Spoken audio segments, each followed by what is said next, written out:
Morning friends, welcome to study with नीलम।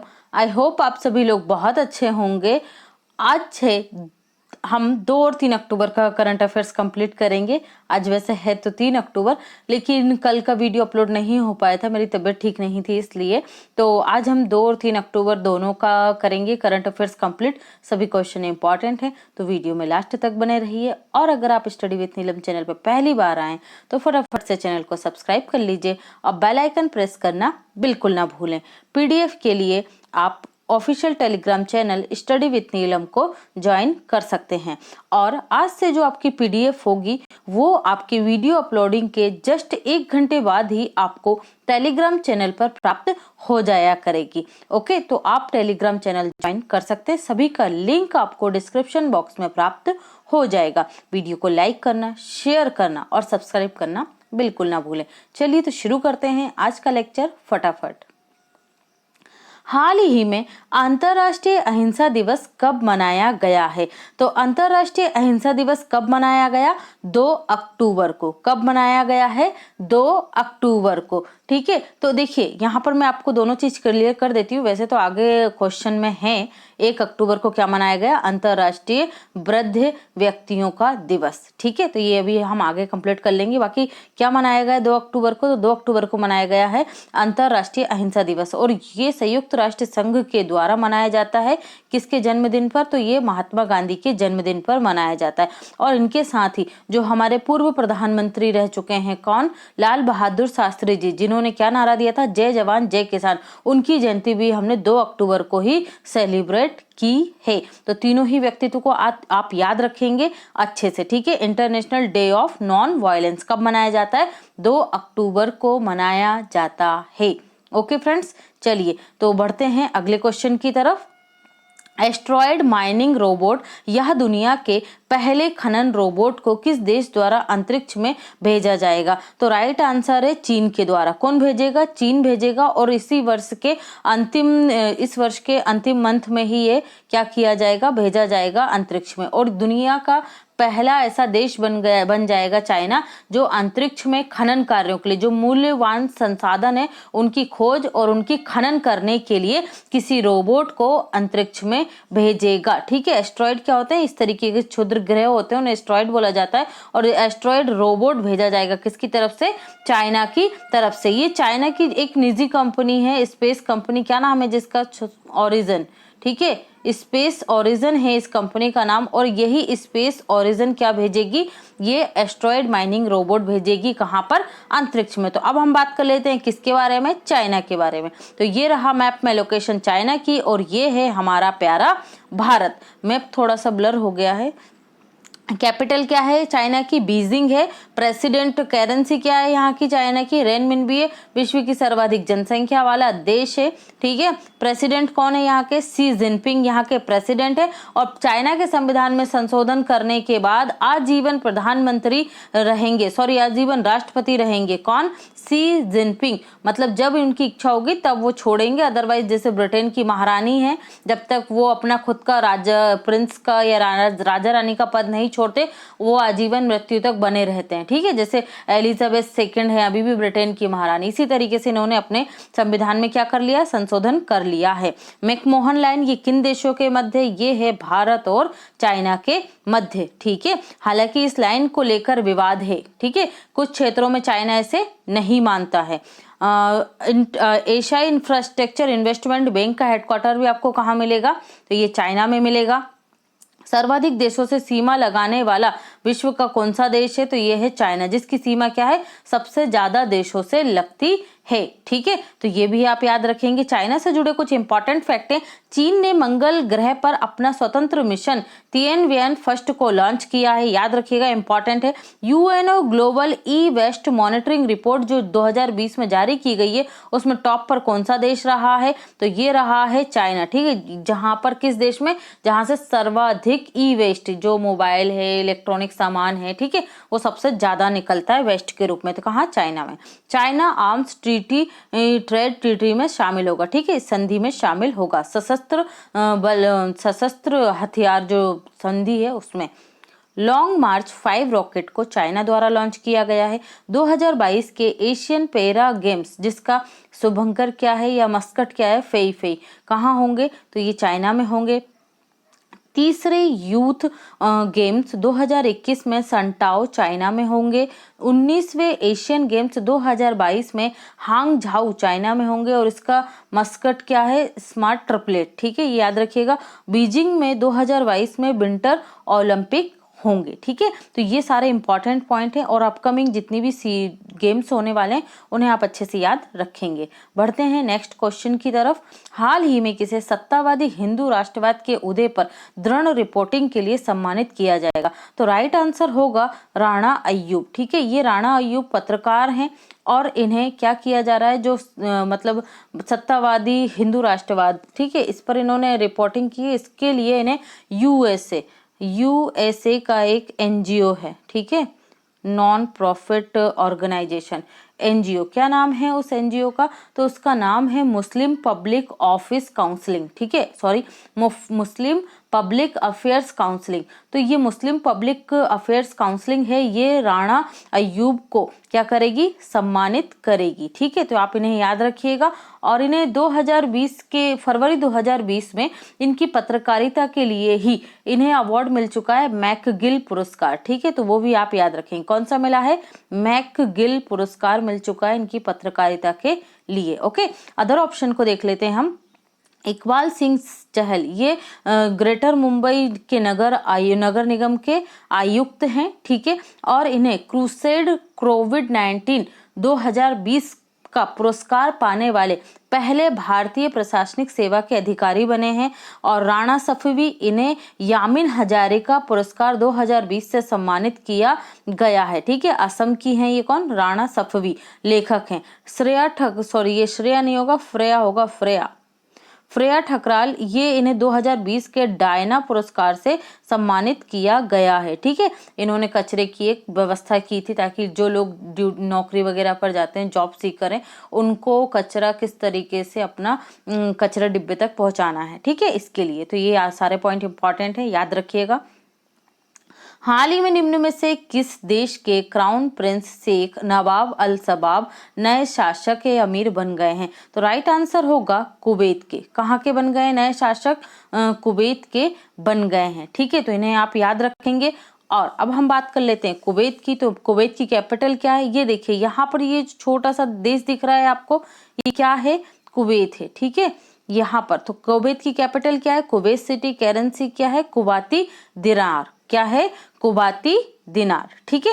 तो ये आप याद रखेंगे। बढ़ते हैं अगले पॉइंट की तरफ। हाल ही में वर्ल्ड पोस्ट कार्ड डे कब मनाया गया है, वर्ल्ड पोस्ट कार्ड डे तो 1 अक्टूबर को मनाया गया है। देखिए 1 अक्टूबर को हमने कौन कौन से दिवस मनाए थे, एक तो अंतरराष्ट्रीय वृद्ध व्यक्तियों का दिवस मनाया गया 1 अक्टूबर को। 1 अक्टूबर को ही अंतरराष्ट्रीय मतलब वेजिटेरियन डे मनाया गया। 1 अक्टूबर को इंटरनेशनल कॉफी डे मनाया गया और 1 अक्टूबर को ही पोस्ट कार्ड डे मनाया गया। तो इस 1 अक्टूबर को पोस्ट कार्ड डे था, इसकी थीम क्या रही, ट्रेडिशन टॉयज ऑफ इंडिया, ठीक है, ट्रेडिशन टॉयज ऑफ इंडिया। जब इन्होंने ये क्या करा, जो कंधाई पोस्ट कार्ड को जारी किया, जो वहाँ के क्या है टॉयज हैं, ठीक है, उनका लिए एक पिक्चर पोस्ट कार्ड जारी किया गया, किसके द्वारा, ओडिशा सरकार के द्वारा। तो उसका नाम क्या है, जो कंधाई पोस्ट कार्ड, ठीक है। तो इसे आप याद रखेंगे, किसने जारी किया, ओडिशा ने। तो अब हम बात कर लेते हैं किसकी, ओडिशा की। ये रहा मैप में ओडिशा, ठीक है। कैपिटल क्या है, भुवनेश्वर है। राज्यपाल है गणेशी लाल, मुख्यमंत्री हैं नवीन पटनायक। कोणार्क के सूर्य मंदिर ये 10 रुपए के नोट पर छपा है, ठीक है, और इसे केंद्र सरकार द्वारा पूर्णतः क्या किया जाएगा, सोलर एनर्जी से संचालित करने लायक बनाया जा रहा है, ठीक है।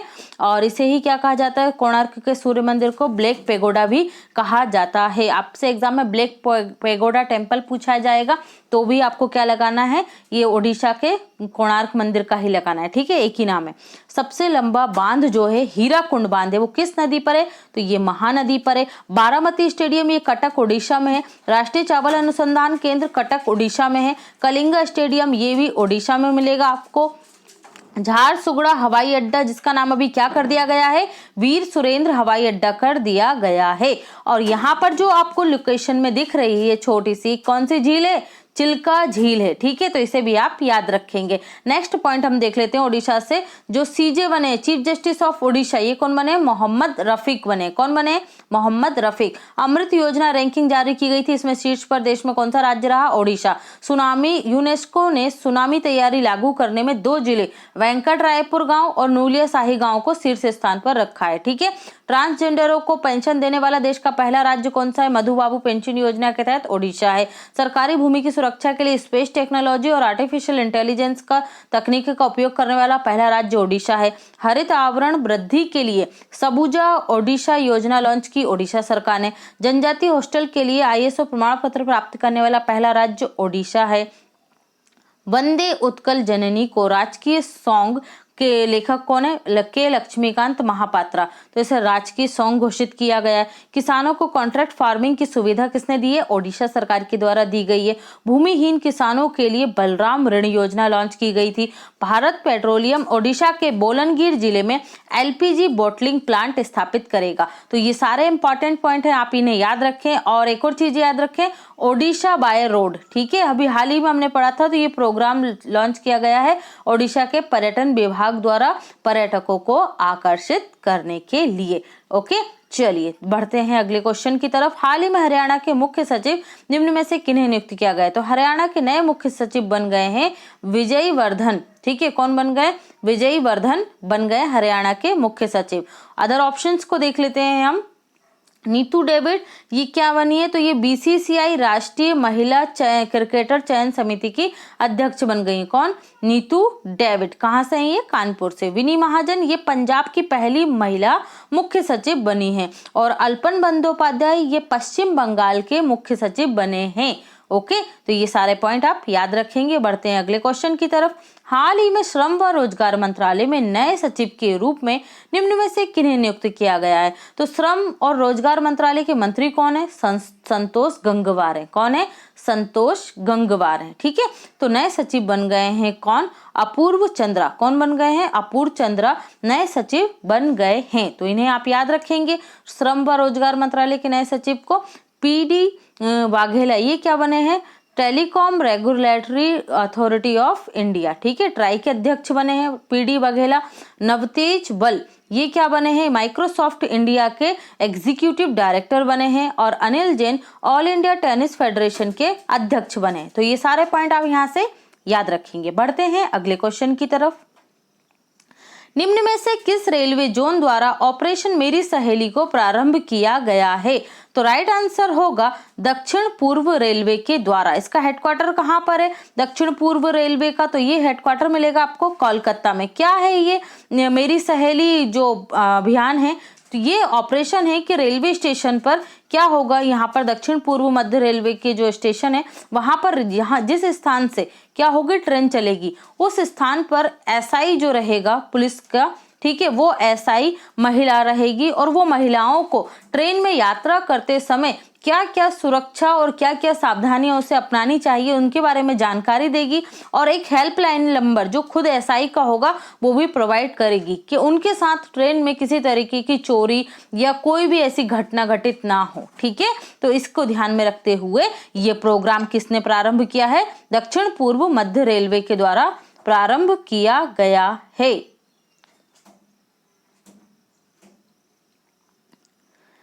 नेक्स्ट देखते हैं हम। हाँ, यहाँ से एक और चीज क्वेश्चन याद रखिएगा। अब देश में कितनी रेलवे जोन हो गई हैं, तो 18 रेलवे जोन हो गई हैं। और 18वीं रेलवे जोन का नाम क्या है, दक्षिण तटीय रेलवे जोन। ठीक है, तो ये भी आप याद रखेंगे। बढ़ते हैं अगले क्वेश्चन की तरफ। हाल ही में हीरो मोटर कॉर्प के नए निदेशक किसे नियुक्त किया गया है, तो नए निदेशक कौन बन गए हैं, तो ये बन गए हैं BS धनोवा। ये हमारे पूर्व एयर चीफ मार्शल रह चुके हैं। ठीक है, इन्हें क्या बनाया गया है, हीरो मोटर कॉर्प का स्वतंत्र डायरेक्टर बनाया गया है। ठीक है, इंडिपेंडेंट डायरेक्टर नियुक्त किए गए कौन, BS धनोवा। तो अभी कौन है हमारे एयर चीफ मार्शल, अभी है RK भदौरिया। कौन है, राकेश सिंह भदौरिया, ठीक है, आर के भदौरिया हैं। अदर ऑप्शन देख लेते हैं हम। एस एस देशवाल, ये क्या बनाए गए हैं? NSG नेशनल सिक्योरिटी गार्ड के डायरेक्टर जनरल बनाए गए हैं। इन्हें एडिशनल चार्ज दिया गया है और वैसे ये किसके डायरेक्टर जनरल है? ITBP के हैं, ठीक है, दोनों चीजें याद रखेंगे। सुरेश चंद्र शर्मा, ये नेशनल मेडिकल काउंसिलिंग के पहले अध्यक्ष बने हैं, नेशनल मेडिकल कमीशन के पहले अध्यक्ष बने हैं। और अनिल धस्माना, ये क्या बने हैं? नेशनल टेक्नोलॉजी रिसर्च ऑर्गेनाइजेशन के अध्यक्ष बने अनिल धस्माना। सभी इंपॉर्टेंट अपॉइंटमेंट है, याद रखिएगा। बढ़ते हैं अगले पॉइंट की तरफ। हाल ही में निम्न में से किस बैंक ने IBE नोट्स इनिशिएटिव को लॉन्च किया है? तो राइट आंसर होगा यहाँ पर हमारा इंडियन बैंक ने। किसने लॉन्च किया है? इंडियन बैंक के द्वारा इसे लॉन्च किया गया है।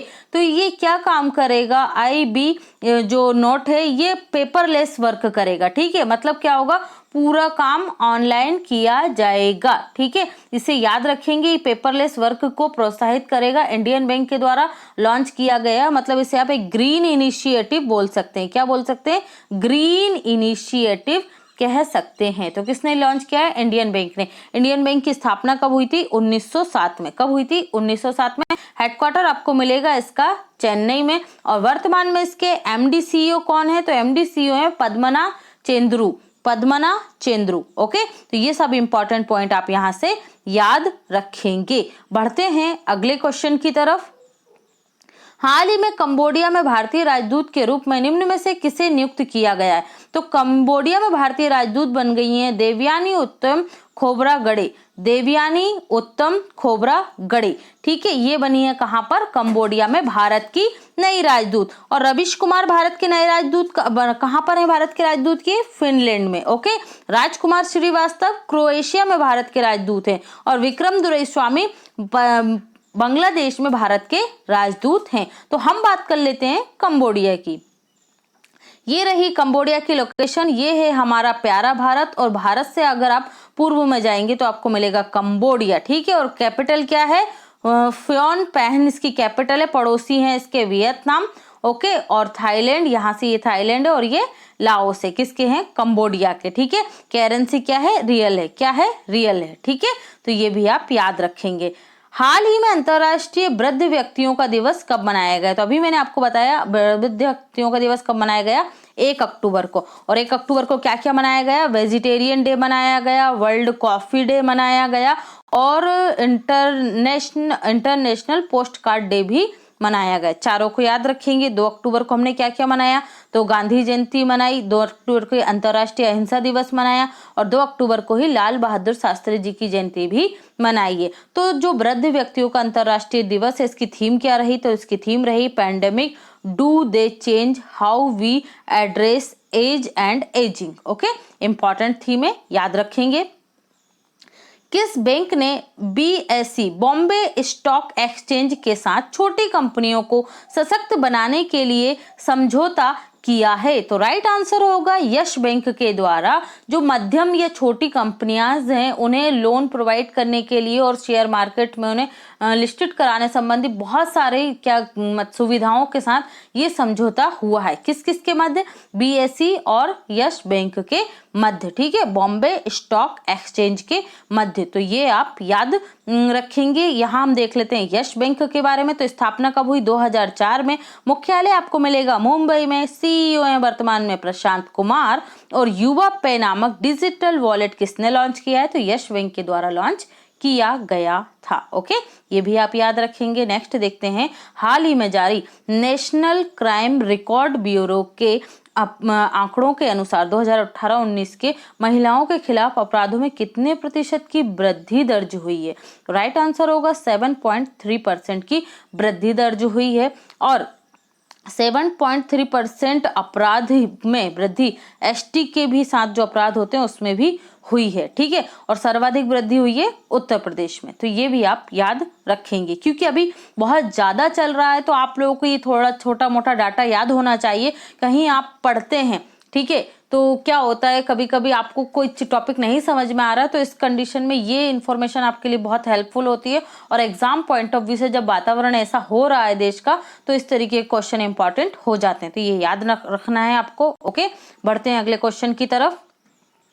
हाल ही में चर्चा में रही एमनेस्टी इंटरनेशनल ब्रिटेन के एनजीओ ने किस देश में अपना कामकाज रोक दिया? तो राइट आंसर होगा हमारे प्यारे देश भारत में। देखिए भाई, एमनेस्टी इंटरनेशनल ये ब्रिटेन बेस्ड एक एनजीओ है, ठीक है। लेकिन क्या कर रहा था ये एनजीओ? जो विदेशी फंड लेते हैं, ये सभी एनजीओ लेते हैं, लगभग भारत में 2 लाख समथिंग क्या है एनजीओ हैं, ठीक है। और जो अभी गवर्नमेंट के अंडर निगरानी में, उनको मैं काउंट नहीं कर रही हूँ, 2 लाख के समथिंग एनजीओ हैं। और उसमें से भारत सरकार ने 2019 में 4000 के समथिंग एनजीओ को क्या कर दिया गया? बंद कर दिया गया।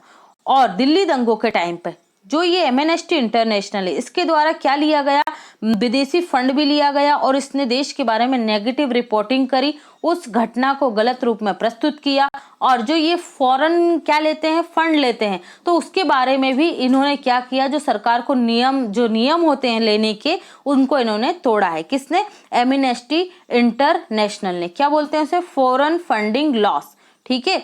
फॉरेन फंडिंग लॉस जो होता है अधिनियम, उसके तहत इन्होंने क्या करा? उसके नियम तोड़े हैं। इसलिए एमनेस्टी इंटरनेशनल के जो खाते थे भारत में, उनको क्या कर दिया गया? भारत सरकार के द्वारा फ्रीज कर दिया गया। इस वजह से जो ये ऑर्गेनाइजेशन एनजीओ है, इसने क्या कर दिया? भारत को इसने अपना व्यापार बंद कर दिया, और यहाँ के जो कर्मचारी थे उन्हें भी क्या कर दिया? नौकरी से बाहर कर दिया, ठीक है। जो विदेशी अंशदान अधिनियम 2010 है, उसके तहत इन्होंने क्या करा है? उस अधिनियम का पालन नहीं किया, और बहुत सारी जो मंजूरियां लेनी पड़ती हैं भारत सरकार से, उनको इन्होंने नजरअंदाज किया। ओके, और देश के खिलाफ विदेशों में अंतरराष्ट्रीय स्तर पर एक नेगेटिव माहौल क्रिएट किया था। किसने?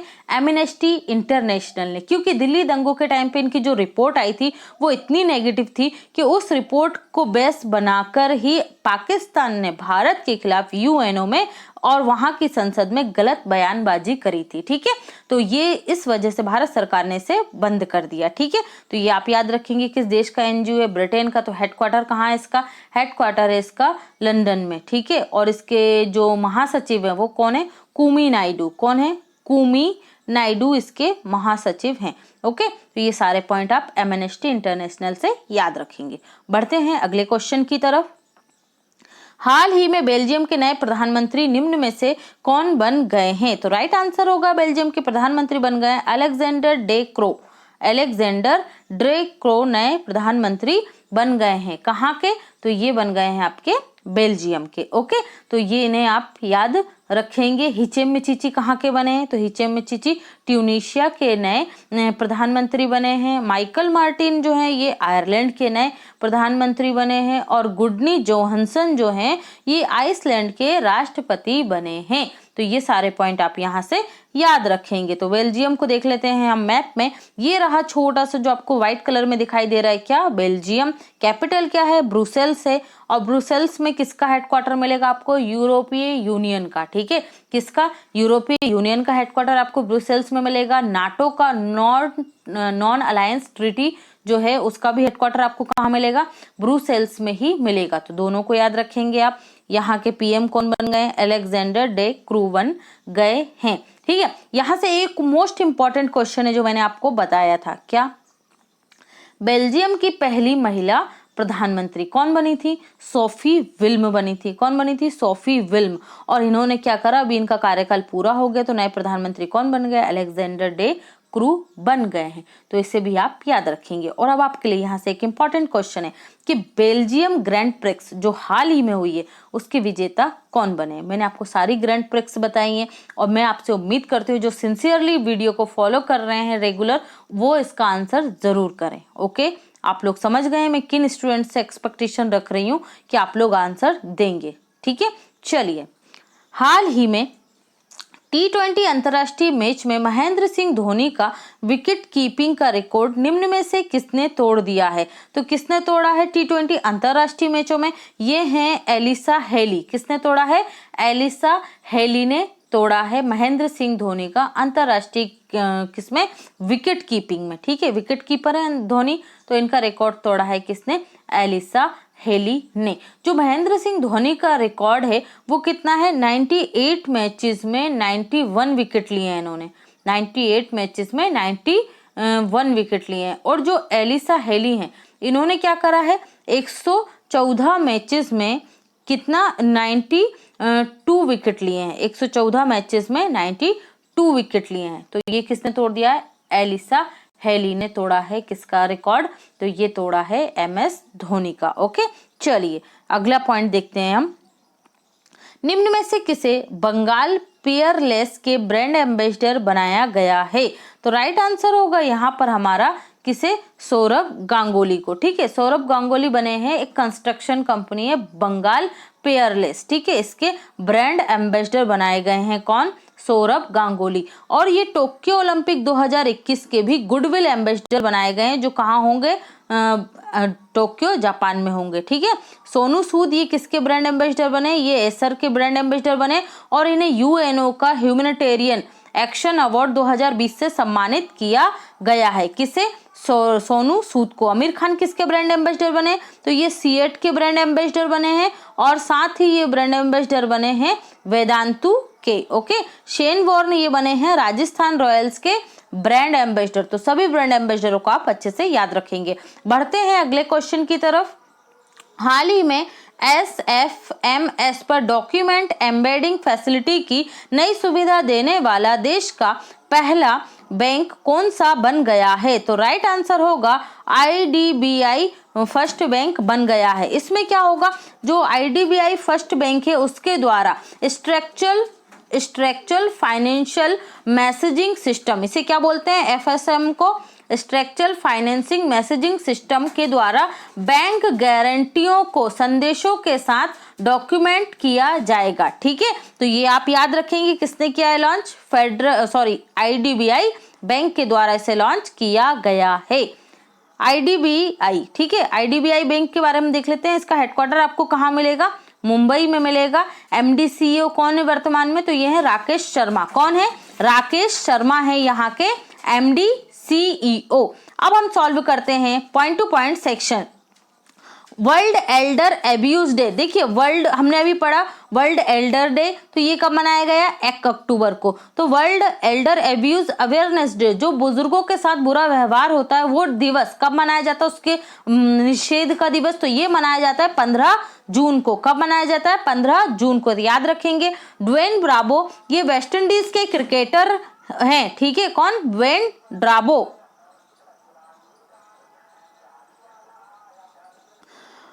वेन ब्रावो वेस्ट इंडीज के cricketer SBO top sports book के ब्रांड एम्बेसडर बनाए गए हैं। बेन स्टोक इंग्लैंड के क्रिकेटर हैं, टेस्ट क्रिकेटर में कितने, 4000 रन 150 विकेट लेने वाले सबसे तेज ऑलराउंडर बने हैं। ठीक है, 4000 रन और 150 विकेट लेने वाले कौन बने, बेन स्टोक। किस देश के खिलाड़ी हैं ये, तो ये इंग्लैंड के ऑलराउंडर हैं। ठीक है, पहले स्थान पर कौन है, वेस्ट इंडीज के ही गैरी सोबर्स हैं। ठीक है, कौन है, गैरी सोबर्स, ये क्या बने हैं, दूसरे स्थान पर है। ठीक है, देखिए विजडन पत्रिका, ये विजडन नहीं है विजडन है। ठीक है, विजडन पत्रिका ने श्रीलंका के मुथैया मुरलीधरन को 21वीं सेंचुरी का मोस्ट वैल्यूएबल खिलाड़ी चुना है। SBI और टाइटन ने मिलकर कॉन्टैक्टलेस टाइटन पे वॉच को लॉन्च किया है। बैंक ऑफ इंडिया द्वारा सिग्नेचर वीजा डेबिट कार्ड को लॉन्च किया गया है। IDFC फर्स्ट बैंक के द्वारा कॉन्टैक्टलेस डिजिटल सुविधा सेफ पे को लॉन्च किया गया है। सभी बहुत ज्यादा इंपॉर्टेंट पॉइंट है, अच्छे से याद रखिएगा। नेक्स्ट देखते हैं हम, गुजरात के मुख्यमंत्री द्वारा महिला उत्कर्ष योजना प्रारंभ की गई, जो ब्याज मुक्त ऋण प्रदान किया जाएगा। IFC ने 2000 भारत को $2 ट्रिलियन ऋण सहायता दी है। अ प्रॉमिस लैंड बुक किसकी है, बराक ओबामा द्वारा लिखी गई है। कॉमनवेल्थ ऑफ क्रिकेट नामक बुक रामचंद्र गुहा द्वारा लिखी गई है। जुडिशरी जज एंड एडमिनिस्ट्रेशन बुक किसने लिखी है, R भानुमति ने लिखी है। कर्नाटक विकास बैंक ग्रामीण बैंक की क्या है, विकास लागू सुवर्ण योजना स्वर्ण ऋण योजना प्रारंभ की थी। बैंक ऑफ इंडिया द्वारा सिग्नेचर वीजा डेबिट कार्ड को लॉन्च किया गया है। Bank of Baroda Indian banking association द्वारा जारी ईज ऑफ 2.0 रैंकिंग में टॉप पर रहा है। खागेंद्र थापा नेपाल के सबसे छोटे कद के व्यक्ति थे, इनका निधन हो गया है। 1 करोड़ कोविड-19 टेस्ट करने वाला देश का पहला राज्य उत्तर प्रदेश बन गया है। Automatic ticket checking and management access आत्मा मशीन को किसने स्थापित किया था? मध्य रेलवे द्वारा नागपुर में स्थापित किया गया था, मध्य रेलवे जोन के द्वारा। इंपॉर्टेंट पॉइंट है, याद रखिएगा, मध्य रेलवे जोन ने स्थापित किया था। दक्षिण मध्य रेलवे ने हॉस्पिटल मैनेजमेंट की सहायता से रेल बोर्ड को लॉन्च किया था। ठीक है, जो रेलवे बोर्ड है वहां पर क्या करेगा, रेलवे हॉस्पिटल है वहां पर रोबोट होगा जिससे कोविड-19 के जो पेशेंट है उनके संपर्क में नहीं आएंगे। और दक्षिण मध्य रेलवे का हेडक्वार्टर कहां पर है? सिकंदराबाद में।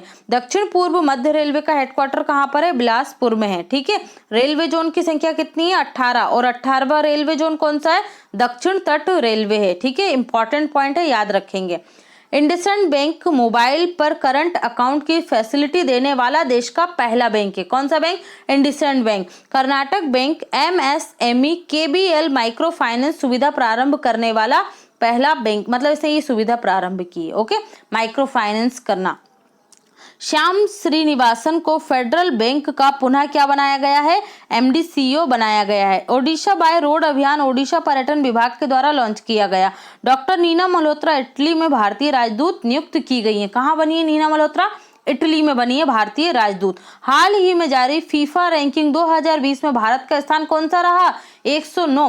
पहले, दूसरे और तीसरे स्थान पर कौन कौन रहा है? पहले पे बेल्जियम, दूसरे पे फ्रांस, तीसरे पे ब्राजील रहा। इंटरनेशनल फुटबॉल एसोसिएशन का मुख्यालय आपको ज्यूरिख स्विट्जरलैंड में मिलेगा।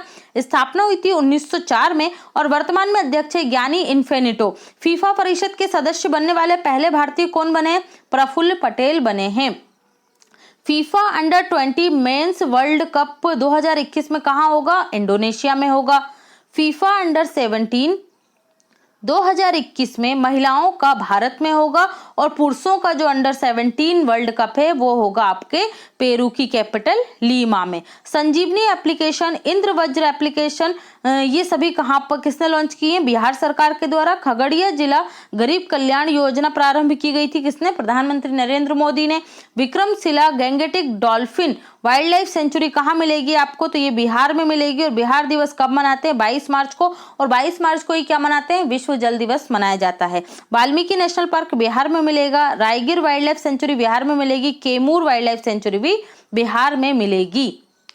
सितंबर के जो इंपॉर्टेंट डे हैं वो हम देख लेते हैं, क्योंकि इसका मैं डेडिकेटेड वीडियो नहीं बना पाई इसलिए मैंने यहाँ इंक्लूड कर लिया। 2 सितंबर विश्व नारियल दिवस, 5 सितंबर चैरिटी डे, 5 सितंबर को ही नेशनल टीचर्स डे, 7 सितंबर को international day of clean air for blue sky first time मनाया गया, इसलिए याद रखिएगा।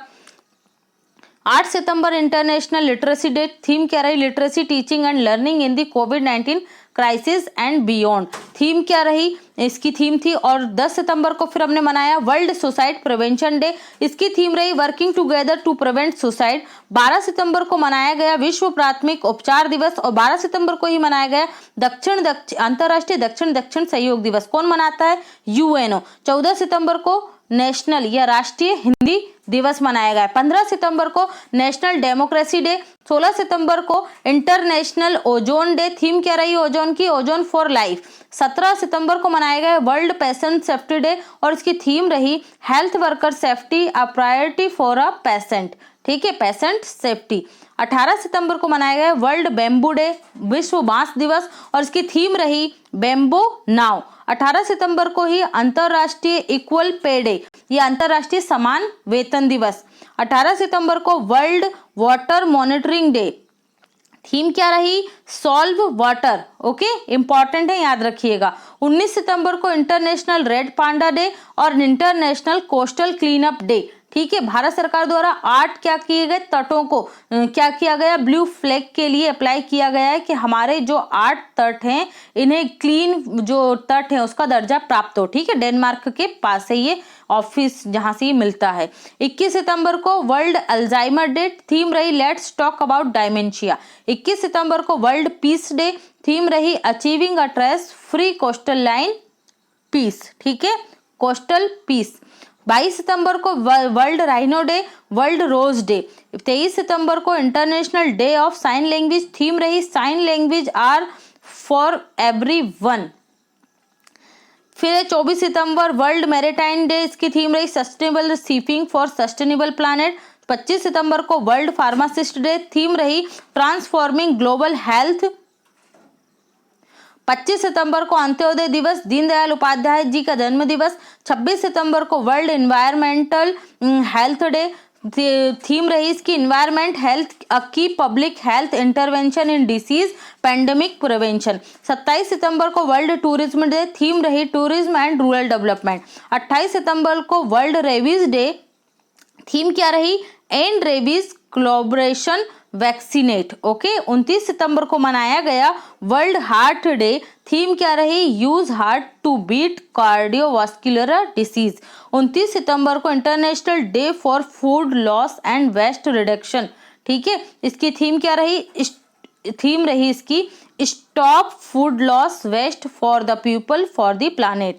30 सितंबर को मनाया गया इंटरनेशनल ट्रांसलेशन डे और इसकी थीम रही finding the words for a world in crisis. देखिए ये पूरे सितंबर के डे हैं, आप इसका स्क्रीनशॉट ले लीजिए और अच्छे से याद कर लीजिएगा, आपका पूरा एक मंथ का क्या हो जाएगा विथ थीम, पूरे डे इंपॉर्टेंट कवर कर लिए गए। ओके, अब हम अक्टूबर के क्लियर कर लेंगे, तो अभी हमारा 2 अक्टूबर ही हुआ है, कल से ये भी पूरा रेगुलेट हो जाएगा। ओके फ्रेंड्स, आज का आपका क्वेश्चन है हाल ही में निम्न में से किसे वर्ष 2020-21 के लता मंगेशकर पुरस्कार से सम्मानित किया गया। सभी लोग आंसर कीजिएगा और वीडियो अगर पसंद आ रही है तो लाइक, शेयर और सब्सक्राइब करना बिल्कुल मत भूलिए। Thanks for watching, have a great day and take care.